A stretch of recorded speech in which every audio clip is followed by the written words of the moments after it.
Assalamualaikum warahmatullahi wabarakatuh. Semangat pagi.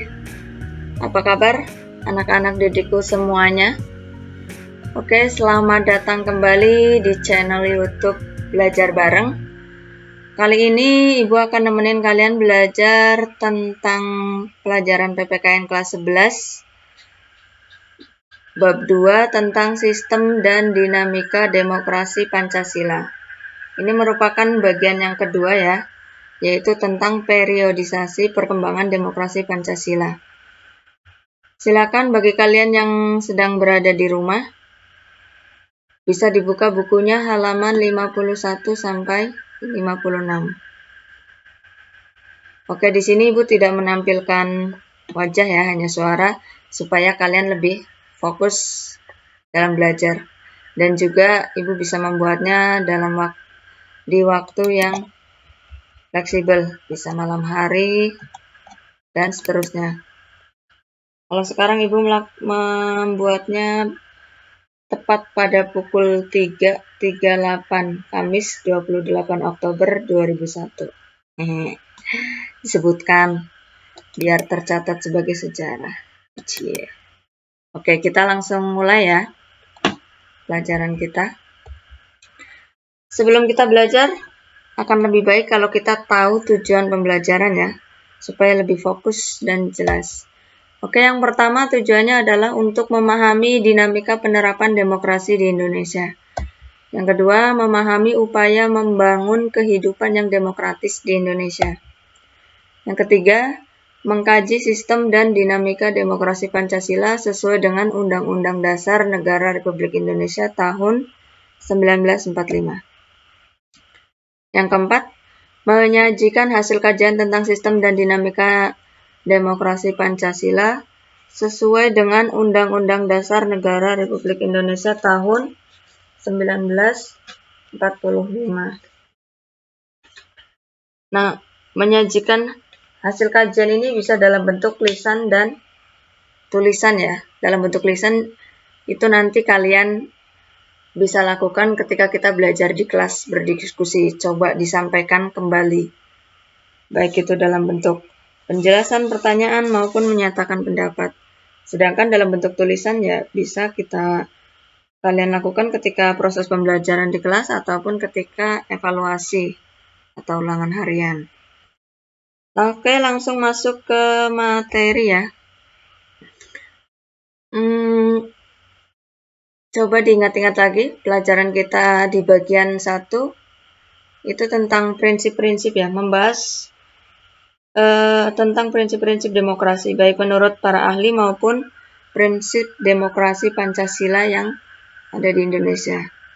Pertanyaannya adalah, apakah benar negara kita adalah negara demokrasi? Kalau dilihat dari apa yang sudah kita pelajari. Nah, untuk menjawabnya kita dapat melihat dari dua sudut pandang, yaitu sudut pandang normatif dan empirik. Apa sih bukti sudut pandang normatif dan empirik? Nah, kalau sudut pandang normatif, bukti-buktinya kita bisa lihat dia itu berupa doktrin tertulis yang berhubungan dengan data-data. Jadi kita bisa melihatnya pada data-data. Data-data di sini maksudnya adalah hukum yang berlaku, karena Indonesia adalah negara hukum. Jadi kita lihat hukum yang berlaku terutama pada undang-undang dasarnya. Apakah di situ tertulis dengan jelas bahwasanya Indonesia berkomitmen untuk menganut prinsip demokrasi dalam menjalankan pemerintahan. Sedangkan kalau bukti empirik, yaitu bukti yang diperoleh dari observasi atau pengamatan. Kalau di sini kita bisa mengamati untuk setiap periode perkembangannya dari tahun sekian sampai sekian seperti apa. Apakah sudah dilakukan pemilu, apakah sudah ada rotasi kekuasaan, dan seterusnya. Oke, lanjut. Bukti normatif bahwa Indonesia adalah negara demokrasi, kita bisa lihat pada Undang-Undang Dasar atau konstitusi yang pernah berlaku. Yang pertama ada Undang-Undang Dasar 1945 sebelum amandemen atau sebelum dilakukan perubahan. Undang-undang ini berlaku awal kita merdeka sampai tahun 1949. Kemudian berlaku kembali pada tahun 1959 sampai 1998. Dalam konstitusi ini jelas pada pasal 1 ayat 2 dituliskan, kedaulatan adalah di tangan rakyat dan dilaksanakan sepenuhnya oleh Majelis Permusyawaratan Rakyat. Selanjutnya yaitu Konstitusi Republik Indonesia Serikat. Di situ pasal 1 ayat 2 menjelaskan bahwasanya Republik Indonesia Serikat yang merdeka dan berdaulat ialah suatu negara hukum yang demokratis dan berbentuk federasi.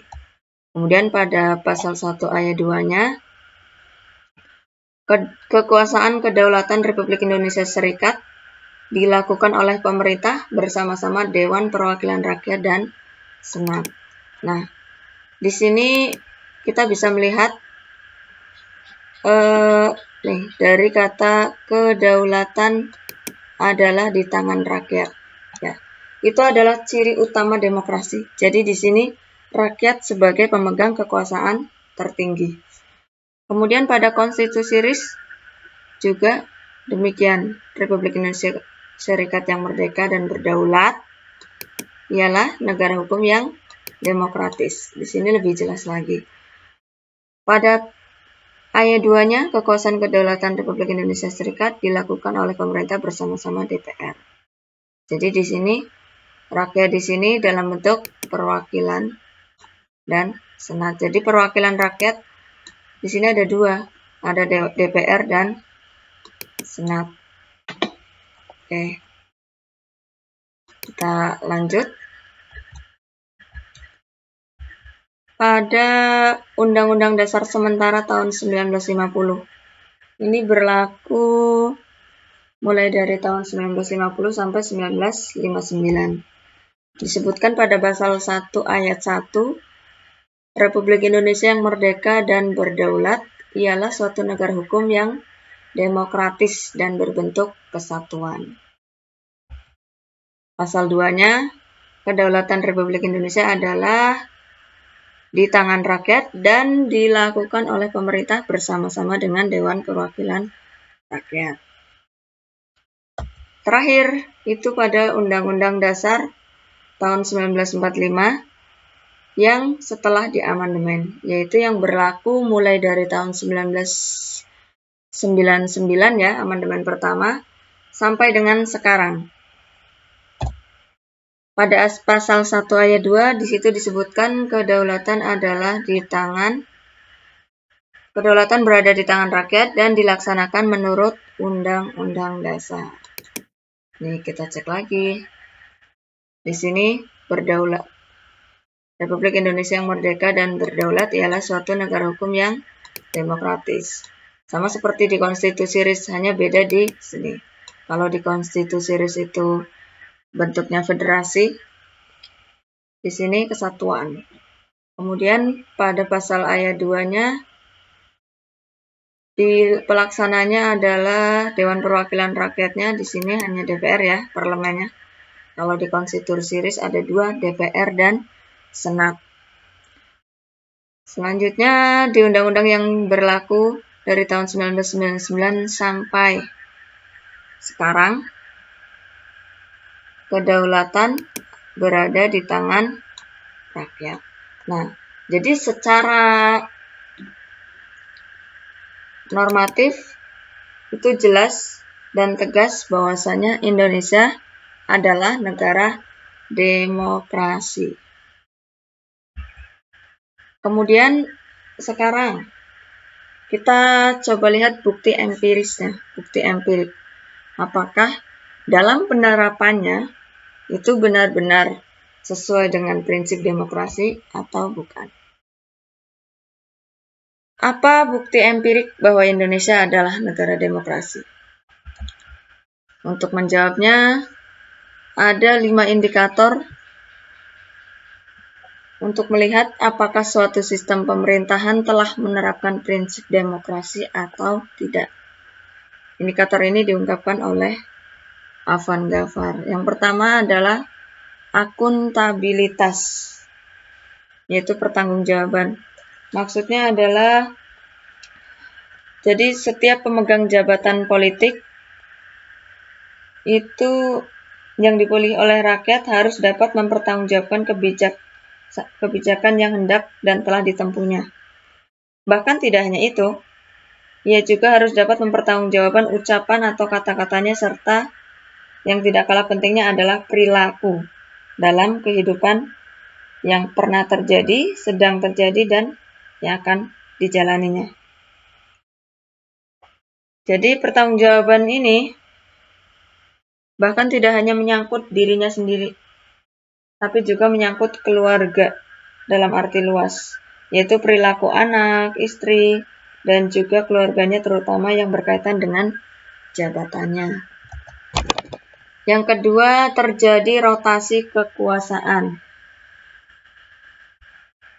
Kemudian rekrutmen politik yang terbuka. Yang keempat, dilaksanakan pemilihan umum. Nah, untuk indikator 2-4 ini sepaket ya. Maksudnya adalah ketika dilaksanakan pemilu, maka di situ rekrutmen politik bisa dikatakan bersifat terbuka. Namun ketika tidak ada pemilu, rekrutmen politik dikatakan tertutup karena tidak terbuka untuk umum. Tidak semua warga negara yang memenuhi syarat boleh ikut, namun ditunjuk orang-orang tertentu dengan mekanisme tertentu. Selanjutnya kemudian, jika dilaksanakan pemilu, maka memungkinkan terjadinya rotasi kekuasaan. Sebenarnya kalau rotasi kekuasaan ini tidak harus dengan pemilu ya, bisa juga dengan voting. Misalnya di Indonesia dulu pemilihan presiden itu dilakukan oleh MPR. Nah, yang selanjutnya itu adalah adanya pemenuhan hak-hak dasar. Di sini hak-hak dasar berarti hak termasuk dalam hak asasi manusia ya. Apa saja sih yang termasuk hak-hak dasar? Yang termasuk hak-hak dasar yaitu hak untuk menyatakan pendapat, baik itu secara lisan maupun tulisan, hak untuk berkumpul dan berserikat, misalnya membentuk partai politik dan lain-lain. Kemudian untuk menikmati pers yang bebas. Pers itu merupakan kegiatan jurnalistik ya, mulai dari mencari, menemukan, mengolah, sampai ke menyajikan informasi, baik secara tertulis maupun cetak, atau melalui saluran-saluran media massa lainnya. Nah, dari 5 indikator ini, nanti kita bisa mengamati setiap periodenya, apakah 5 indikator ini sudah diterapkan atau belum.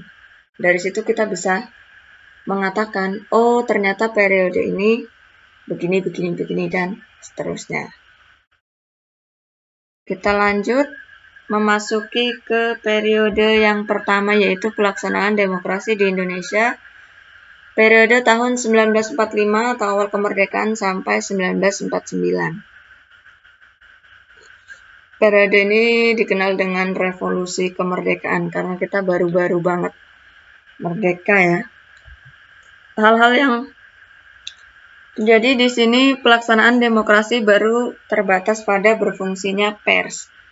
Jadi salah satunya tadi pemenuhan hak-hak dasar ya, terutama pers itu sudah berfungsi dan bebas, namun fungsinya masih terbatas pada pers itu berfungsi untuk memenangkan revolusi kemerdekaan dengan cara menanamkan kesadaran untuk bernegara serta menanamkan semangat anti penjajahan. Jadi pers ini bukan membahas tentang perpolitikan di Indonesia, tapi lebih ke menyebarkan semangat juang bagi rakyat supaya mereka termotivasi untuk ikut berpartisipasi dalam mempertahankan kemerdekaan. Itu sudah, jadi pers bebas, namun fungsinya masih berfokus untuk mempertahankan kemerdekaan. Kemudian pada periode ini pemilu belum bisa dilaksanakan. Kalau kita lihat periodenya sebenarnya sih memang 5, 4, 5, 6, 7. Baru 4 tahun ya. Namun karena kita negara baru, itu sebenarnya pemilu ini menjadi salah satu agenda politik di masa ini. Namun sampai akhir tahun 1949 itu belum bisa dilaksanakan. Sampai akhir tahun 1949 ya, belum bisa dilaksanakan karena ya tadi keadaan kita sedang genting-gentingnya mempertahankan kemerdekaan karena penjajah Belanda terutama masih ingin masuk ke Indonesia, masih ingin menguasai negara Indonesia, belum bisa menerima bahwasanya Indonesia telah merdeka. Nah, namun pada periode ini itu sudah diletakkan hal-hal mendasar bagi perkembangan demokrasi di masa selanjutnya. Jadi hal-hal mendasar tentang demokrasi itu sudah ada di masa ini. Yang pertama yaitu pemberian hak-hak politik secara menyeluruh. Jadi para pembentuk negara sudah sejak semula mempunyai komitmen yang besar terhadap demokrasi, sehingga begitu mereka menyatakan kemerdekaan dari pemerintah kolonial Belanda, semua warga negara yang sudah dianggap dewasa memilih hak politik yang sama, tanpa ada diskriminasi yang bersumber dari ras, agama, suku, dan kedaerahan, ataupun diskriminasi dari hal-hal yang lain. Jadi, pemberian hak-hak politik ini sudah ada. Kemudian dibentuk Komite Nasional Indonesia Pusat atau disingkat KNIP. Kalau kita lihat di sini lembaga-lembaga pemerintah itu belum terbentuk dengan sempurna ya. Jadi presiden sebenarnya berpotensi untuk menjadi diktator. Namun dengan adanya Komite Nasional Indonesia Pusat, ini merupakan lembaga parlemen ya yang menggantikan DPR. Seharusnya kan DPR. Namun pada masa ini karena belum bisa dilaksanakan pemilu, maka dibentuk Komite Nasional Indonesia Pusat. Di sini untuk membatasi kekuasaan presiden sehingga presiden tidak berlaku sewenang-wenang atau diktator. Kemudian dikeluarkan maklumat wakil presiden yang menginginkan terbentuknya sejumlah partai politik. Lihat maklumat wakil presiden, Ibu garis bawahi. Apakah maklumat wakil presiden? Apa sih? Maklumat itu semacam pengumuman ya, pengumuman dari wakil presiden. Pada saat itu wakil presidennya adalah Dr. Andes Muhammad Hatta. Maklumat ini dikeluarkan di Jakarta pada tanggal 3 November 1945.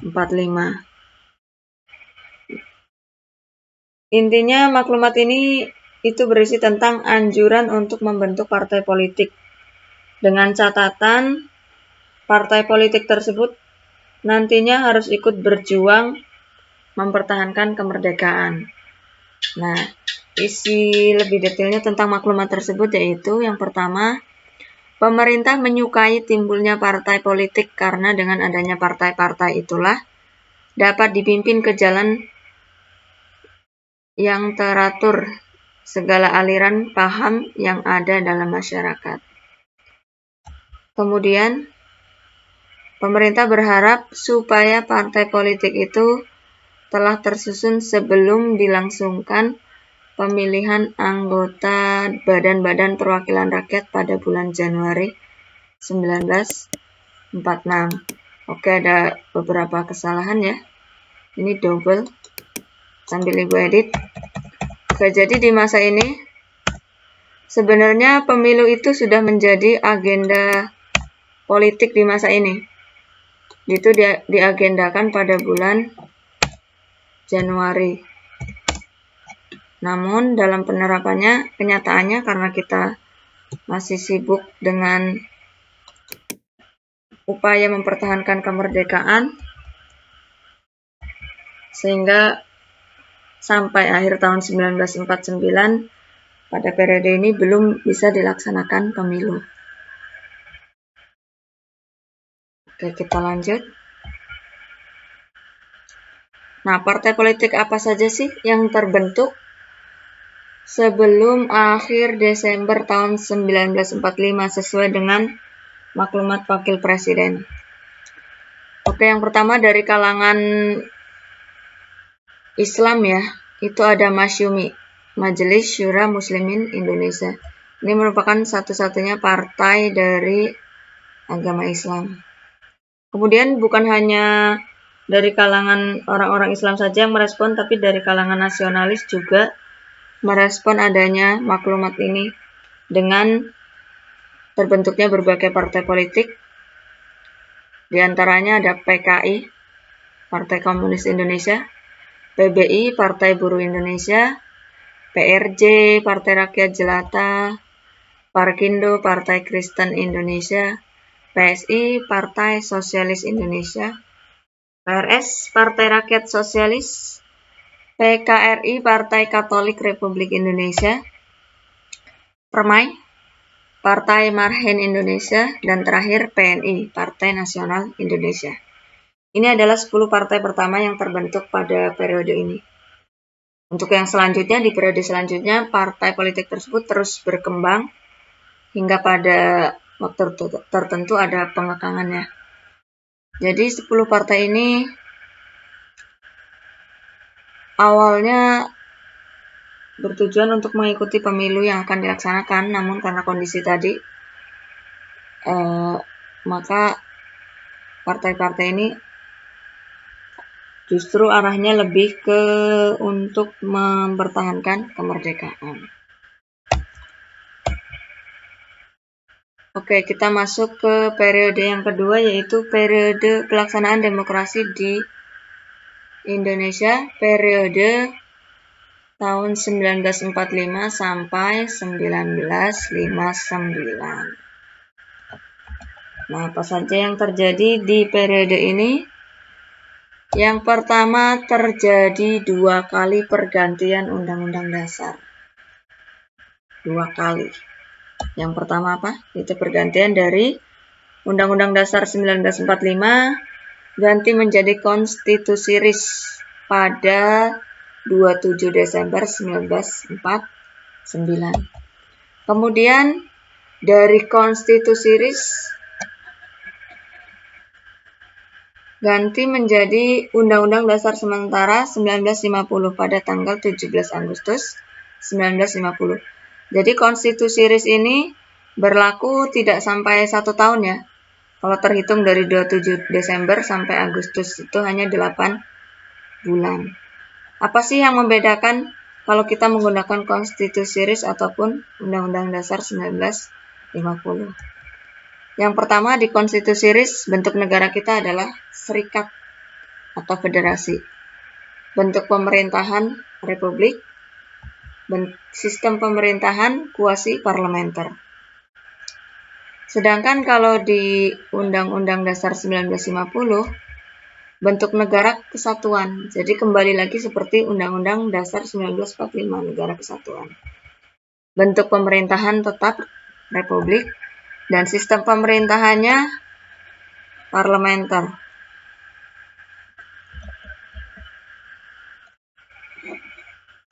Nih, di sini ada bentuk negara, bentuk pemerintahan, dan sistem pemerintahan. Apa sih bedanya? Oke, kita bahas satu-satu dulu ya sebelum lanjut supaya kalian benar-benar paham. Bentuk negara itu ada 2, ya. Jadi ada serikat atau federasi, ada kesatuan. Bedanya apa? Kalau negara kesatuan, itu hanya ada satu pemerintahan yang bersifat negara, contohnya Indonesia.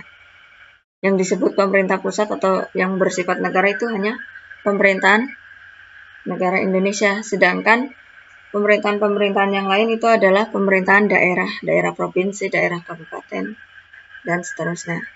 Sedangkan kalau negara serikat, yang bentuk negara serikat, itu ada beberapa pemerintahan yang bersifat negara atau negara bagian. Contohnya lagi Indonesia. Ketika Indonesia menganut bentuk negara serikat, ada terbentuk beberapa negara bagian. Contohnya negara Indonesia Timur, negara Sumatera Timur, negara Pasundan, negara Madura, dan lain-lain. Jadi itu adalah negara-negara bagian yang pernah ada di Indonesia ketika menganut konstitusi RIS. Ya. Selanjutnya adalah bentuk pemerintahan. Bentuk pemerintahan ini juga ada dua. Ada republik, dan satunya lagi adalah kerajaan. Ya, jadi pasangannya kalau bentuk pemerintahan adalah republik kerajaan. Bedanya di mana? Nah, kalau republik dan kerajaan bedanya adalah dalam hal pengisian jabatan. Kalau raja, pengisian jabatan berdasarkan keturunan atau warisan. Sedangkan republik, pengisian jabatan melalui pemilihan, baik itu pemilihan oleh lembaga tertentu, misalnya dulu kita presiden dipilih oleh MPR. Bisa juga pemilihan umum oleh rakyat langsung seperti yang kita rasakan di era reformasi ini. Oke, lanjut ya. Yang selanjutnya adalah sistem pemerintahan. Garis besarnya kalau sistem pemerintahan itu ada dua, yaitu ada parlementer dan presidensil. Ya, ada parlementer dan presidensil. Bedanya apa? Ciri yang mencolok dari kedua ini, yang pertama yang parlementer, dari katanya parlemen. Parlemen itu adalah lembaga perwakilan rakyat. Jadi kalau di sistem parlementer, parlemen itu lebih dominan atau memiliki peran yang lebih tinggi dalam pemerintahan. Dan ciri utamanya juga kalau di parlementer ada Perdana Menteri sebagai pemegang kekuasaan pemerintahan. Sedangkan presiden di parlementer ini hanya berperan sebagai kepala negara. Seperti raja hanya sebagai kepala negara. Sedangkan kepala pemerintahannya itu adalah Perdana Menteri. Jadi nanti ada menteri-menteri itu dibentuk oleh parlemen, kemudian kepala menterinya atau Perdana Menteri itu sebagai pemegang kekuasaan pemerintahan yang menjalankan pemerintahan, sedangkan presiden hanya sebagai kepala negara. Kalau di presidensil itu kebalikannya, presiden di sini lebih dominan atau lebih utama dalam pemerintahan. Jadi presiden memegang kekuasaan pemerintahan. Seperti di Undang-Undang tahun 1945 setelah diamandemen, presiden memegang kekuasaan pemerintahan berdasarkan Undang-Undang Dasar. Tidak ada Perdana Menteri di sini. Jadi presiden yang mengangkat menteri, dia juga yang memberhentikan menteri. Kalau di parlementer, kabinet dibentuk oleh parlemen dan parlemen juga bisa membubarkan kabinet dengan cara mengeluarkan mosi tidak percaya. Mosi tidak percaya itu semacam pernyataan dari parlemen atau dari DPR kepada pemerintahan yang ada, dalam hal ini adalah kabinet. Dan ketika mosi tidak percaya itu dikeluarkan, maka kabinet harus bubar atau mundur. Tuh, ya. Oke, Ibu rasa cukup jelas. Kita lanjut. Lanjutnya adalah masih di pelaksanaan demokrasi di periode 4959 ya. Semua elemen demokrasi terwujud dalam kehidupan politik di masa ini. Jadi maksudnya elemen ini adalah indikator yang kita pelajari di awal tadi, 5 indikator itu semuanya tampak di periode ini dilaksanakan. Yang pertama, lembaga perwakilan rakyat atau parlemen memainkan peran yang sangat tinggi dalam proses politik yang berjalan. Jadi parlemennya Di sini perannya sangat tinggi ya. Di sini terlihat dari banyaknya dikeluarkan mosi tidak percaya ketika kabinet itu dianggap kurang mampu melaksanakan tugasnya. Bahkan di sini kita lanjut dulu. Akuntabilitas pemegang jabatan dan politisi umumnya sangat tinggi. Jadi pertanggungjawaban dari para pemegang jabatan itu dinilai secara umum sangat tinggi. Kita bisa melihatnya dari jatuh bangunnya kabinet pada periode ini. Jadi di periode ini ada 7 kali pergantian kabinet. Jadi dalam kurun waktu 9 tahun, kabinet itu ganti sebanyak 7 kali. Kok bisa? Ya, bisa. Karena di sini ketika pemerintahan atau Perdana Menteri dan jajaran menteri-menterinya itu tidak dapat melaksanakan tugas, maka parlemen mengeluarkan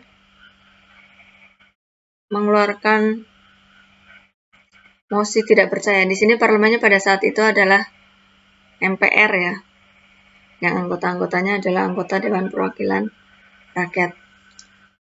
Ketika dikeluarkan mosi tidak percaya, maka mundur. Nah, salah satunya apa saja sih kabinet-kabinet pada masa demokrasi parlementer?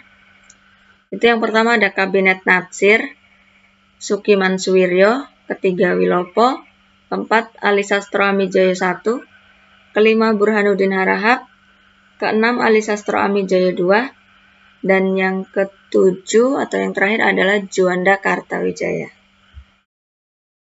Jadi ya begitulah kondisinya. Kemudian selanjutnya dilaksanakan pemilu. Jadi pemilu di sini sudah pernah dilaksanakan walaupun hanya 1 kali, yaitu pada tahun 1955 pada masa Kabinet Burhanuddin Harahap. Pemilu ini adalah pemilu untuk memilih anggota Dewan Konstituante. Jadi MPR-nya, lembaga parlemennya pada tahun ini ganti ya.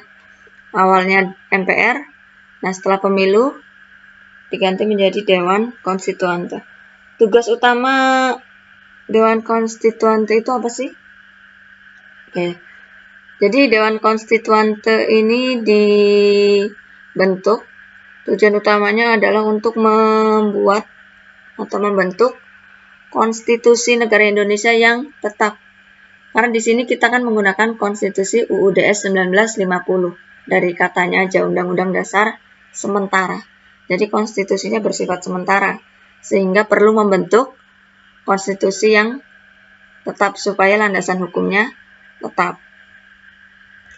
Selanjutnya, masyarakat pada umumnya dapat merasakan bahwa hak-hak dasar mereka tidak dikurangi sama sekali. Jadi di sini masyarakat merasa aman mau mengungkapkan pendapat, berkumpul, berserikat, partai politik banyak terbentuk. Mau berpendapat tidak ada rasa takut. Takut dalam artian adalah ketika berpendapat tidak khawatir akan terjadi hal-hal yang membahayakan dirinya. Selanjutnya kehidupan kepartaian boleh dikatakan mendapat peluang sebesar-besarnya. Yang terakhir, daerah memperoleh otonomi yang cukup, bahkan seluas-luasnya dengan asas desentralisasi. Otonomi itu apa? Otonomi itu adalah keleluasaan. Jadi ada otonomi daerah dulu ya, sebagai manifestasi dari adanya desentralisasi. Kalau desentralisasi itu kan pelepasan atau penyerahan sebagian wewenang yang awalnya adalah wewenang pemerintah pusat, kemudian sebagiannya lagi diberikan kepada pemerintah daerah.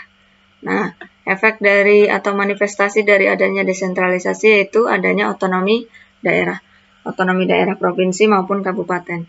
Nah, otonomi daerah itu apa? Otonomi daerah adalah keleluasaan untuk keleluasaan untuk mengatur dan mengurus sendiri urusan rumah tangga daerahnya.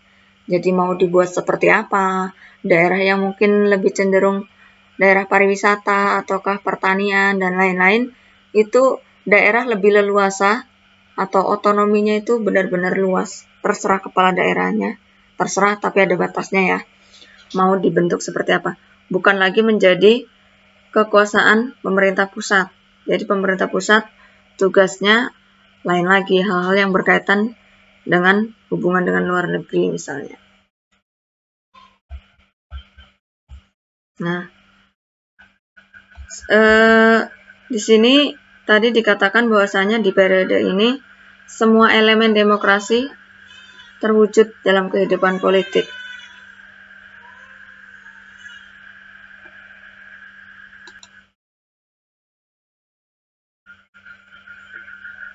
Oke, lanjut. Tadi ada iklan sedikit. Di periode ini dikatakan bahwasanya semua elemen demokrasi terwujud dalam kehidupan politik. Sekarang pertanyaannya adalah, mengapa demokrasi parlementer mengalami kegagalan? Katanya memenuhi semua elemen kok gagal? Nah, kegagalan di sini maksudnya adalah gagal bertahan, ya. Mau sebagus apapun, mau seburuk apapun, ketika di situ tidak mampu bertahan, ya bisa dikatakan gagal ya untuk Indonesia. Jadi di sini demokrasi parlementer ini hanya bertahan dari tahun 50 sampai 1959. Di sini. Nah, hal-hal apa saja sih yang menyebabkan kegagalan tersebut? Nah, untuk menjawabnya paling nggak ada beberapa jawaban yang dianggap tepat setelah dirangkum dari jawaban-jawaban dari para ahli. Yang pertama, yaitu muncul usulan Presiden Soekarno yang dikenal dengan istilah konsepsi presiden. Apa sih konsepsi presiden? Nah, konsepsi presiden adalah usulan untuk membentuk pemerintahan yang bersifat gotong royong yang melibatkan semua kekuatan politik yang ada, termasuk PKI. Selain itu juga, melalui konsepsi ini Presiden membentuk Dewan Nasional yang melibatkan semua organisasi politik dan organisasi kemasyarakatan. Namun, konsepsi ini atau dua lembaga yang dibentuk ini tidak sesuai atau tidak ada dalam undang-undang yang berlaku. Jadi tidak ada dalam UUD 1950 tentang Dewan Nasional maupun pemerintahan yang bersifat gotong royong. Jadi menurut konsepsi ini mendapatkan tantangan atau pertentangan dari beberapa partai politik, terutama Masyumi dan Partai Syarikat Islam. Jadi dari golongan Islam ini menentang adanya konsepsi ini. Karena apa? Jelas sekali ketika suatu lembaga dibentuk tanpa dasar undang-undang dasarnya, maka di situ landasan fundamental suatu negara tidak dilaksanakan, ya ini termasuk kesalahan fatal gitu. Yang kedua, Dewan Konstituante mengalami jalan buntu untuk mencapai kesepakatan merumuskan ideologi nasional. Tadi di awal sudah disebutkan bahwasanya dibentuknya Dewan Konstituante tujuan utamanya adalah untuk membentuk undang-undang dasar atau konstitusi yang tetap. Namun dalam perjalanannya, setiap melakukan sidang atau rapat, Dewan Konstituante selalu menemui jalan buntu, termasuk dalam hal merumuskan ideologi. Jadi sebelum terbentuk suatu konstitusi, rumuskan dulu ideologinya apa. Nah, ini sulit sekali atau bahkan tidak bisa diputuskan. Kenapa? Karena di sini terpecah ya, jadi dua kubu. Ada golongan yang menginginkan ideologinya adalah Pancasila, ada golongan yang menginginkan ideologinya adalah Islam. Dan setiap diambil voting, itu selalu tidak pernah memenuhi syarat. Seharusnya kan 2/3 dari anggota Dewan Konstituante. Tapi ini selalu tidak memenuhi. Jadi imbang terus. Akhirnya ya akan mengganggu kestabilan politik. Selanjutnya, dominannya politik aliran membawa konsekuensi terhadap pengelolaan konflik. Jadi di sini banyak dari partai politik itu mereka memiliki aliran-aliran tersendiri ya, memiliki paham-paham tersendiri, sehingga di sini sulit juga mengelola konflik yang ada. Jadi konflik yang ada itu seringkali justru meluas kemana-mana, sehingga sulit untuk dikendalikan. Akibatnya, ya kestabilan politik di negara akan terganggu. Yang selanjutnya, basis sosial ekonomi yang masih sangat lemah. Ya, jadi sebenarnya segala sesuatunya saling berkaitan ya. Dari konsepsi Dewan Konstituante yang menemui jalan buntu, banyaknya paham atau aliran, kemudian perekonomian juga masih sangat lemah. Jadi semuanya campur aduk sampai ya akhirnya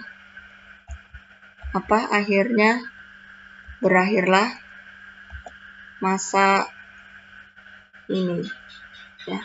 Berakhirlah masa demokrasi parlementer, harus jatuh, harus ganti. Oke. Selanjutnya yaitu memasuki pelaksanaan demokrasi di Indonesia periode 1959 sampai 1965 atau dikenal dengan demokrasi terpimpin. Nah, era baru demokrasi dan pemerintahan di Indonesia mulai dimasuki setelah dikeluarkannya Dekret Presiden 5 Juli 1959. Yaitu suatu konsep yang oleh Presiden Soekarno disebut sebagai demokrasi terpimpin. Apa sih maksud dari konsep terpimpin menurut Presiden Soekarno? Maksudnya adalah dipimpin oleh hikmat kebijaksanaan dalam permusyawaratan dan perwakilan. Itu maksudnya. Apa isi dari Dekret Presiden 5 Juli 1959? Yang pertama adalah memberlakukan kembali Undang-Undang Dasar tahun 1945.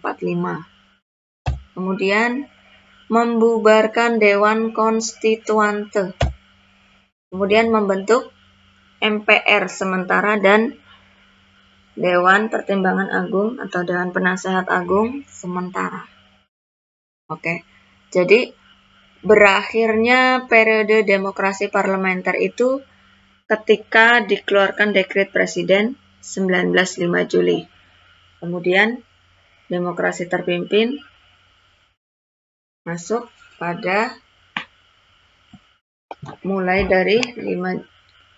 demokrasi terpimpin mulai dari 19 Juli 59. Apa sih yang melatar belakangi dikeluarkannya Dekret Presiden?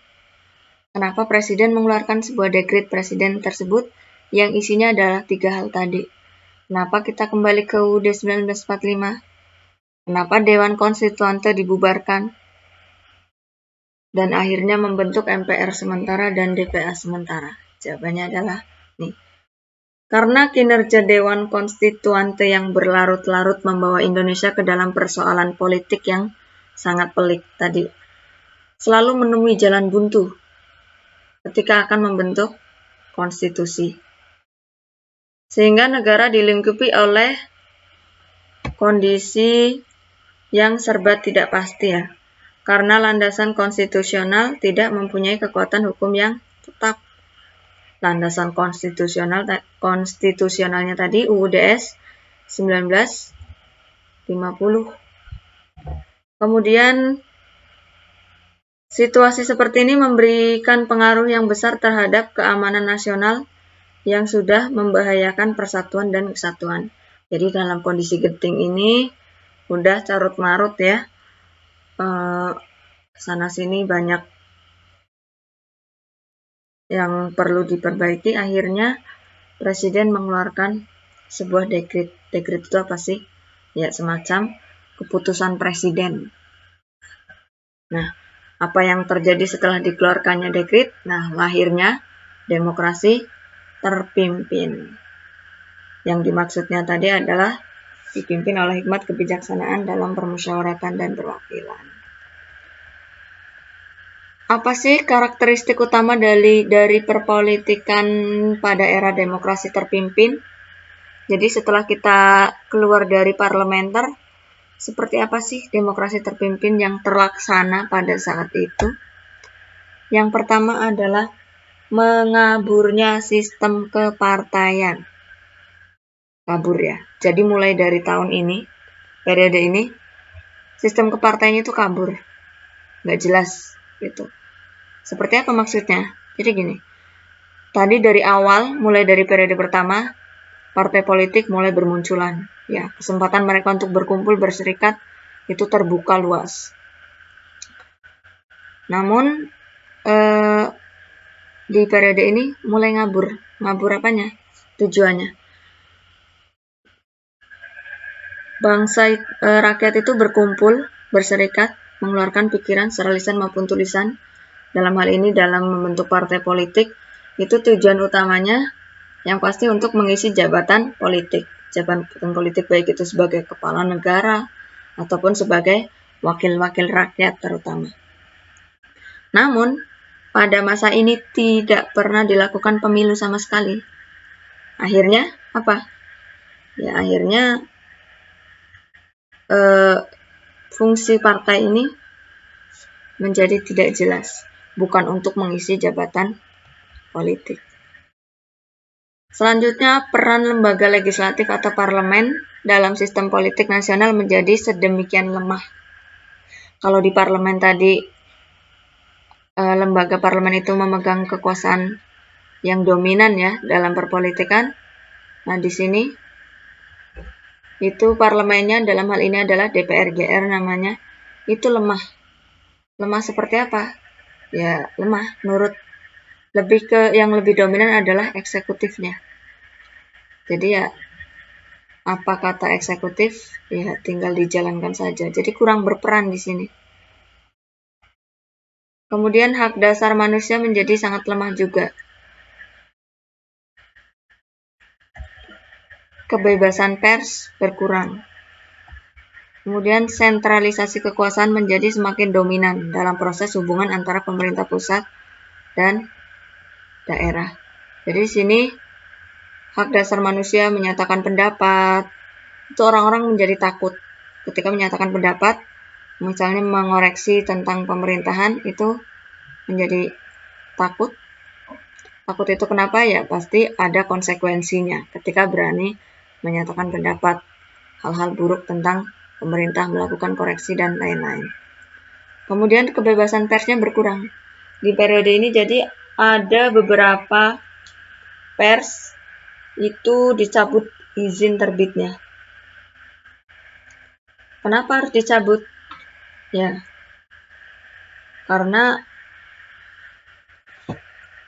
tidak sesuai. Misalnya, Harian Abadi itu berafiliasi dengan Masyumi, itu izin terbitnya dicabut. Kemudian Harian Pedoman yang berafiliasi dengan PSI. PSI di sini yang dimaksud adalah Partai Syarikat Islam ya, bukan Partai Sosialis Indonesia. Itu juga izin terbitnya dicabut. Kemudian terjadi sentralisasi kekuasaan. Sentralisasi ini adalah lawan dari desentralisasi. Kalau desentralisasi itu tadi adalah penyerahan sebagian wewenang dari pemerintah dari pemerintah pusat kepada daerah, sehingga daerah punya keleluasaan untuk mengatur dan mengurus sendiri urusan daerahnya. Sedangkan sentralisasi berarti urusan-urusan itu kembali ke pusat. Jadi banyak urusan-urusan daerah yang menjadi kekuasaan pemerintah pusat gitu. Jadi kalau kita koreksi di era ini lumayan banyak kekurangan ya dalam hal penerapan demokrasinya. Kurang muncul gitu. Pemilu tidak ada, rekrutmen politik. Kalau pemilunya tidak ada, maka ya kurang terbuka. Rotasi kekuasaannya juga, kemudian akuntabilitasnya pun demikian. Kalau kita lihat dari karakteristiknya. Lanjutnya adalah pelaksanaan demokrasi di Indonesia periode 1965 sampai periode 1998. 32 tahun. Periode ini lebih dikenal dengan Orde Baru.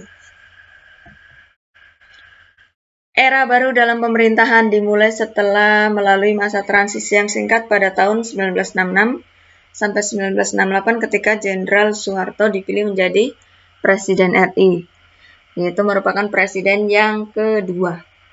Era yang kemudian dikenal sebagai Orde Baru dengan konsep demokrasi Pancasila. Kalau sebelumnya demokrasi terpimpin, yang sekarang adalah demokrasi Pancasila. Orde Baru memberikan secerah harapan ya bagi rakyat Indonesia yang mengharapkan adanya perubahan-perubahan politik menjadi lebih demokratis. Jadi setelah masa demokrasi terpimpin seperti karakteristik yang tadi sudah kita pelajari, dengan lahirnya Orde Baru, rakyat berharap akan ada perubahan-perubahan ke arah yang lebih baik, yang lebih demokratis dalam pemerintahan Indonesia. Namun sayangnya harapan tersebut tidak sepenuhnya terwujud. Karena sebenarnya tidak ada perubahan yang substantif ya dari kehidupan politik Indonesia. Jadi sebenarnya dari Orde Baru, kalau dibandingkan dengan demokrasi terpimpin, itu seperti hampir tidak ada perbedaan ya. Sama saja gitu. Seperti apa maksudnya? Kita lihat. Bagaimana sih karakteristik demokrasi Pancasila pada era Orde Baru? Yang pertama, rotasi kekuasaan eksekutif boleh dikatakan sangat kecil terjadi. Jadi perputaran atau pergantian kekuasaan eksekutifnya itu terjadi, ada, tapi sangat kecil. Kecilnya di mana? Oke, di tingkat pusat. Rotasi kekuasaan eksekutifnya hanya terjadi pada wakil-wakilnya saja. Jadi kepalanya atau presidennya tidak ganti. Tidak ada rotasi. Yang berotasi hanya wakilnya saja. Selanjutnya, rotasi kekuasaan hanya terjadi juga di tingkat daerah. Gubernur, bupati. Itu. Dan yang menentukan atau hasil akhir dari penentuan siapa yang menjadi gubernur ataupun bupati juga apa yang menjadi kata presiden. Gitu. Jadi rakyat di sini di era ini tidak ikut menentukan siapa yang menjadi wakil mereka, gubernur mereka, bupati mereka. Gitu. Selanjutnya, rekrutmen politik bersifat tertutup. Ya. Sebenarnya tidak sepenuhnya tertutup ya. Kalau dilihat dari pemilu, di periode ini pemilu berlangsung sebanyak 6 kali dengan frekuensi yang teratur. Jadi pemilunya sebenarnya sudah dilaksanakan rutin 5 tahun sekali. Namun proses pelaksanaannya itu masih jauh dari semangat demokrasi. Maksudnya apa? Kalau semangat demokrasi, pemilu itu ya dilaksanakan dengan asas luber-jurdil ya. Langsung, umum, bebas, rahasia, jujur dan adil. Kemudian pesertanya, terutama peserta ya, peserta pemilu, partai politik yang mengikuti pemilu, itu menggunakan sistem multipartai. Jadi semua partai bisa ikut yang memenuhi syarat gitu.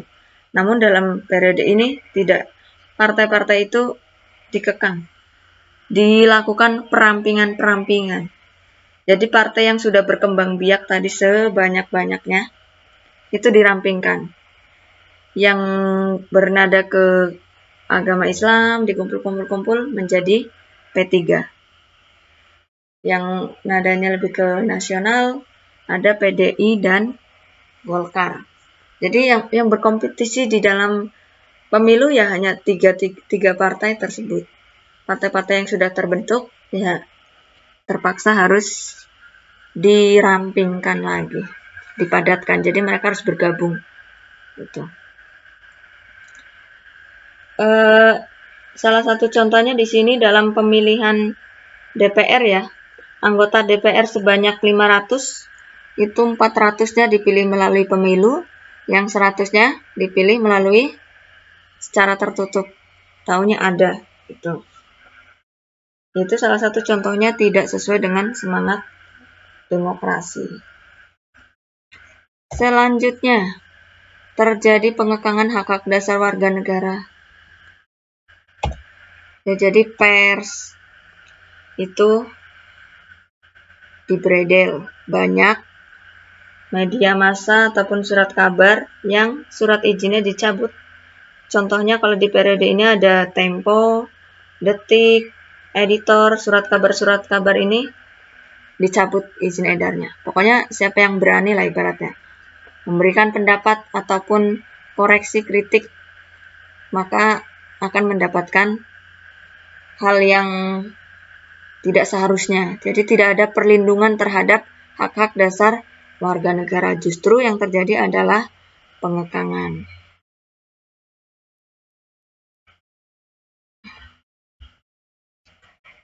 Nah, kondisi seperti ini berlangsung cukup lama ya, sampai 32 tahun.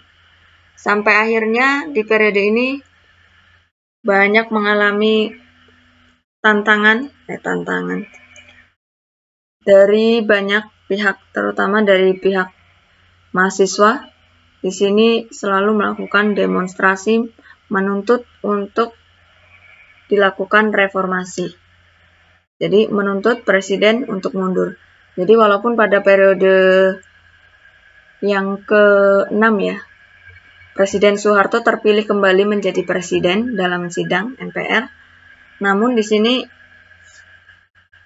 tragisnya kita bisa lihat pada pelaksanaan demokrasi di Indonesia periode 1998 sampai sekarang, atau yang dikenal dengan era reformasi ya.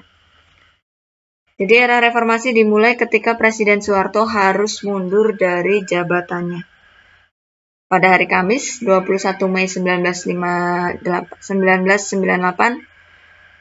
bertempat di Istana Merdeka Jakarta, tercatat sebuah sejarah. Presiden Soeharto menyatakan berhenti sebagai presiden dan segera mengatur agar Wakil Presiden Baharudin Yusuf Habibie disumpah sebagai penggantinya, yaitu sebagai Presiden RI yang ke-3 di hadapan Mahkamah Agung. Jadi berakhirnya masa era Orde Baru itu pada ketika Presiden Soeharto mundur. Mundurnya kenapa? Jadi